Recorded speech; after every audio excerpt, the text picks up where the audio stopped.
Forget the fairy tale image of royal courts filled only with gold, jewels, and glittering banquets. The real power of the throne often lay in the bedroom. For kings and emperors, a wife was not just a companion, but a living treaty, a military alliance, and a key to dynastic survival. The size and composition of a ruler's harem were more than symbols of wealth. They were engines of politics, ambition, and control. Behind the palace walls, each consort played a role in a high-stakes game where love, loyalty, and betrayal could decide the fate of an empire. And as you'll see, some rulers took this game to numbers so staggering, they still boggle the mind centuries later. At number 10, we encounter the monarch who wove a nation together. King Sobhuza II of Swaziland stands as one of history's most remarkable examples of a ruler whose vast number of marriages served as a deliberate tool of statecraft. Reigning for an astounding 82 years, he reportedly took at least 70 wives and fathered up to 500 children, forging a massive web of kinship that connected him to virtually every corner of his kingdom.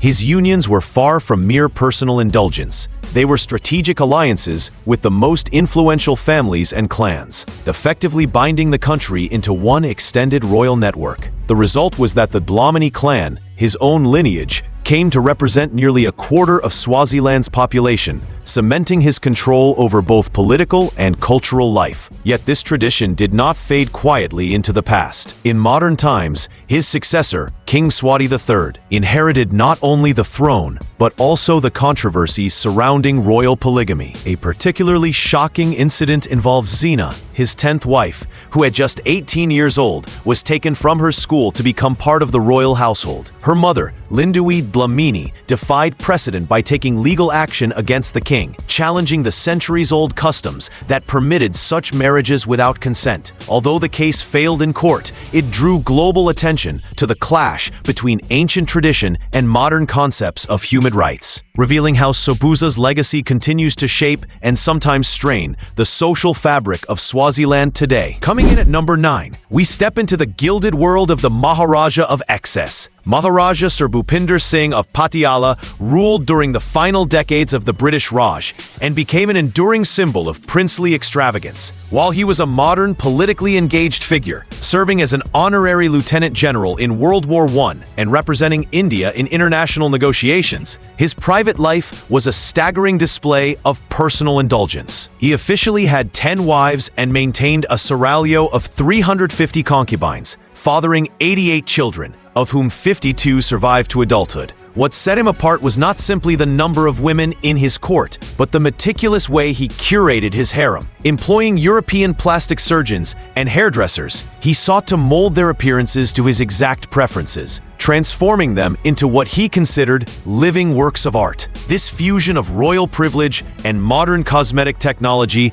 was unsettling, a marriage of feudal dominance and early 20th century vanity. His life became the stuff of legend in Europe, where stories circulated of him sipping whiskey in a swimming pool, surrounded by naked women, or donning a breastplate encrusted with 1001 diamonds as a public display of virility. Such tales reinforced his image as a ruler who blurred the lines between governance and unrestrained pleasure, embodying an era when unchecked wealth allowed for both political influence and unimaginable private indulgence. At number 8, we enter the treacherous realm of China's deadly imperial harems. While many rulers in Chinese history amassed enormous harems, the story of Emperor Wu of Han offers a gripping look at the lethal politics that often played out behind palace walls. Although another monarch, Wu of Jin, was said to have 5,000 wives and concubines, Emperor Wu's court became a stage for intense rivalry and ruthless survival. His first wife, Empress Chen Zhao, was also his cousin, chosen for her political connections rather than personal affection. Her inability to produce a male heir became more than a private sorrow. It was a national issue that left her vulnerable to court intrigue. Her position was soon threatened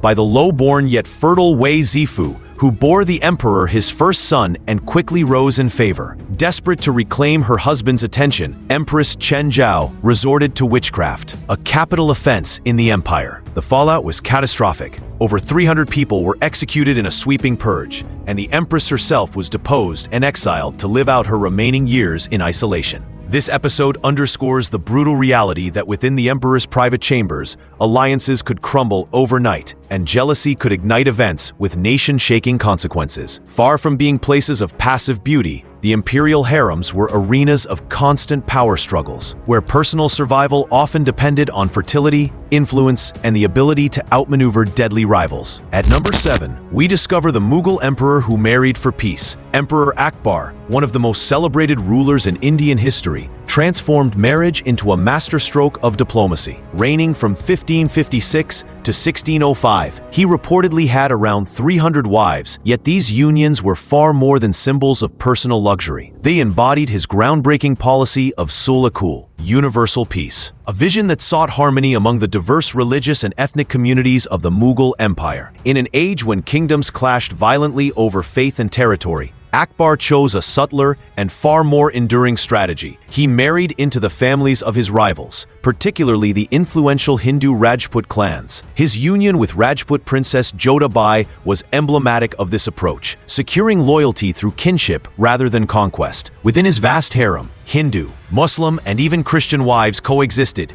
each permitted to maintain her religious practices without interference. Hindu queens had their own temples inside the palace, a symbolic declaration of tolerance at the heart of imperial power. This cultural microcosm reflected the broader unity Akbar envisioned, a state where diversity was not just tolerated, but actively celebrated. His marital network was a living alliance map, binding princes, nobles, and communities together under one throne. In doing so, Akbar built a model of pluralism centuries ahead of its time, proving that marriage could be as powerful a tool for empire building as any army. At number 6, we meet the pharaoh who married for both earthly power and divine glory. Pharaoh Ramses II, remembered as Ramses the Great, ruled Egypt for an extraordinary 66 years, from 1279 to 1213 BCE, and lived well into his 90s. Over the course of his reign, he fathered more than 100 children, with over 200 wives and concubines, creating one of the largest royal families in ancient history. His marriages were calculated expressions of power, carefully arranged to consolidate alliances and reinforce his status as a living god. His chief queen, the legendary Nefertari,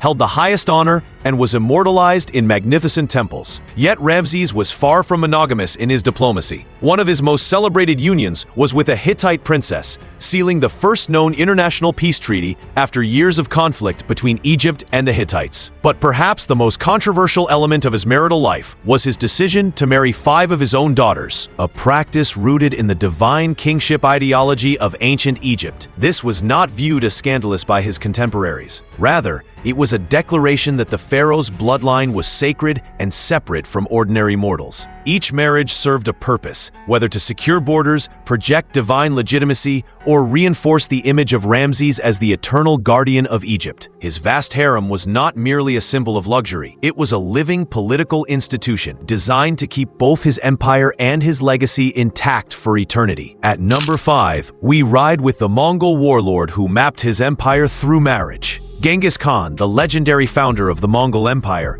is often celebrated for his unparalleled military conquests, yet his marital policies were equally instrumental in shaping the largest contiguous empire the world has ever seen. While his first wife, Borte, remained his principal queen and the mother of his legitimate heirs, Genghis took numerous wives and concubines from the royal families of conquered tribes. These unions were a deliberate political weapon. By marrying into the leadership of defeated peoples, he transformed former enemies into loyal allies, weaving them into the Mongol ruling elite. The story of Borte's abduction early in their marriage reveals the personal stakes behind his strategies. Her kidnapping by a rival tribe sparked a relentless rescue mission that not only restored her, but also solidified his alliances with powerful clans, a turning point in his rise to power. Genghis's household was organized with military precision. Each high-ranking wife oversaw her own ordo, camp, and often governed territories in his absence, ensuring that his empire remained stable even during his long campaigns. This approach allowed Genghis to extend his influence far beyond the battlefield, using marriage as a tool to integrate cultures, secure loyalty, and prevent rebellion. In his hands, the marital bond became a geopolitical instrument, just as vital to empire building as his fearsome cavalry. At number 4, we witness the Ottoman Sultan who let madness drown his dynasty. Sultan Ibrahim I,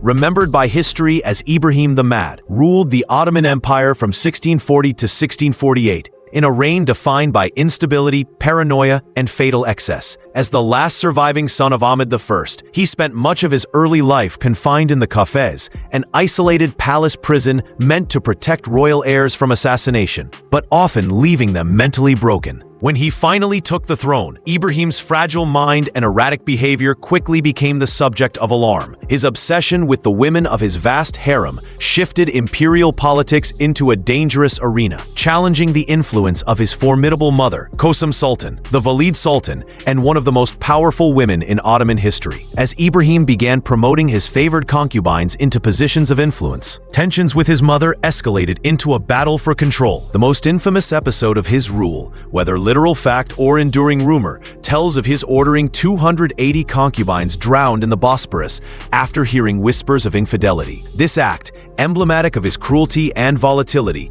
sealed his reputation as a ruler consumed by suspicion and excess. Eventually, Kosem aligned with palace factions to depose him, and after a brief imprisonment, Ibrahim was strangled in the very palace where he had once ruled. His 7-year-old son, whom he had once nearly killed during a fit of rage, became the new sultan, ending a reign where personal madness plunged an empire into chaos. At number 3, we enter the political chessboard of the Qajar Shah, Fath Ali Shah Qajar, who reigned over Iran from 1797 to 1834, wielded marriage as his most versatile instrument of power. Claiming at least 160 wives and fathering over 260 children, with 108 living into adulthood, his household was less a domestic space and more a sprawling political network. As a Shi'i ruler, he bypassed the typical Islamic limit of 4 wives through the practice of muta'a, or temporary marriage, allowing him to forge countless alliances without violating religious law. His harem was a deliberate blend of power and diversity, housing women from Persia's elite families, the daughters of loyal tribal leaders,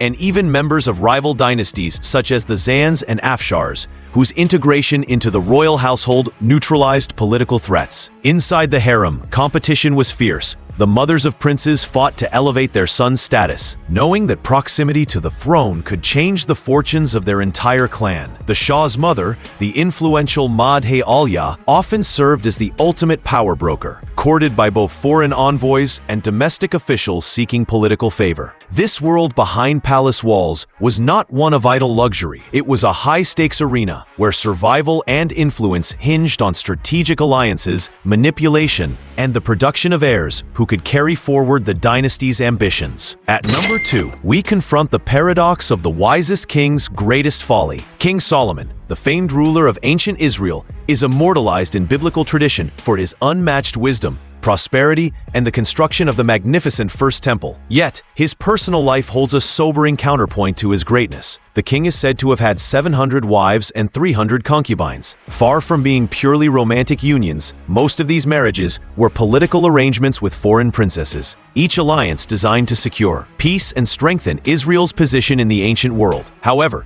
the same relationships that expanded his influence ultimately led to his spiritual and political undoing. As Solomon aged, the biblical account warns, his wives turned his heart toward the worship of foreign gods. This deviation from the laws of his own faith, which explicitly forbade kings from multiplying wives, resulted in him commissioning altars and temples for his consorts' deities. The consequence was devastating. After his death, the once united kingdom fractured into rival realms, fulfilling the prophecy that disobedience would bring division. The irony is haunting. The man celebrated as the wisest ruler in history was undone by the very alliances he so skillfully crafted, leaving a legacy that serves as both a testament to his grandeur and a warning about the seductions of political compromise. At number 1, we face the sultan whose legacy is written in blood and children, Moulay Ismail of Morocco, who reigned from 1672 to 1727, holds one of history's most staggering records of royal fatherhood. Ruling for 55 years, he maintained a harem of more than 500 women and is believed to have fathered between 867